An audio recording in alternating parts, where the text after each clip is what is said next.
Rodri কি পারবে Sergio বুস্কেটের অভাব পূরণ করতে? সার্জিও বুস্কেট বার্সার ইতিহাসের সেরা একজন ডিফেন্সিভ মিডফিল্ডার ছিলেন। তিনি চলে যাওয়ার পর ওই অভাবটা বার্সা কিন্তু হাড়ে হাড়ে টের পেয়েছে। এখন অনেক দিন পরে সুযোগটা আসছে বার্সার সামনে এই রদ্রিকে দিয়ে প্রপার রিপ্লেসমেন্ট করার। রদ্রি কি আসলেই সার্জিও বুস্কেটের অভাব পূরণ করতে পারবে? হ্যাঁ, রদ্রিও এ সময়কার সেরা ডিফেন্সিভ মিডফিল্ডার। তার দ্বারা সম্ভব ওই অভাবটা পূরণ করতে।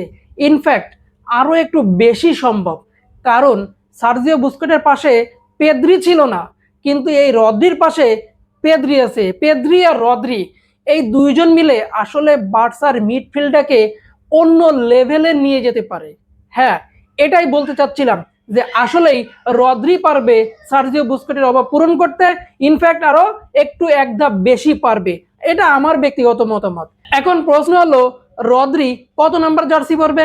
রদ্রি 16 নাম্বার জার্সি পরতে আগ্রহী, কারণ ফেরমিন লোপেজের সাথে তার কথা হয়েছে, তিনি তার আগ্রহটা জানিয়েছেন যে তিনি 16 নাম্বার জার্সি পরতে আগ্রহী।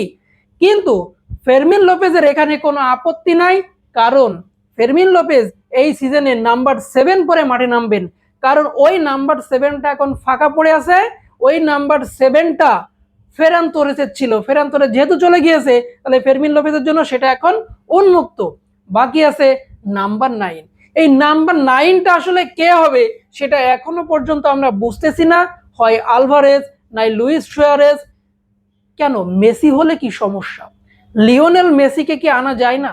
আনা যেতেই পারে, কারণ লিওনেল মেসি ফলস 9-এ সব থেকে বেশি বিধ্বংসী ছিলেন। পেপ গার্দিওলার ওই ইনোভেশনটাই লিওনেল মেসির ক্যারিয়ারের টার্নিং পয়েন্ট।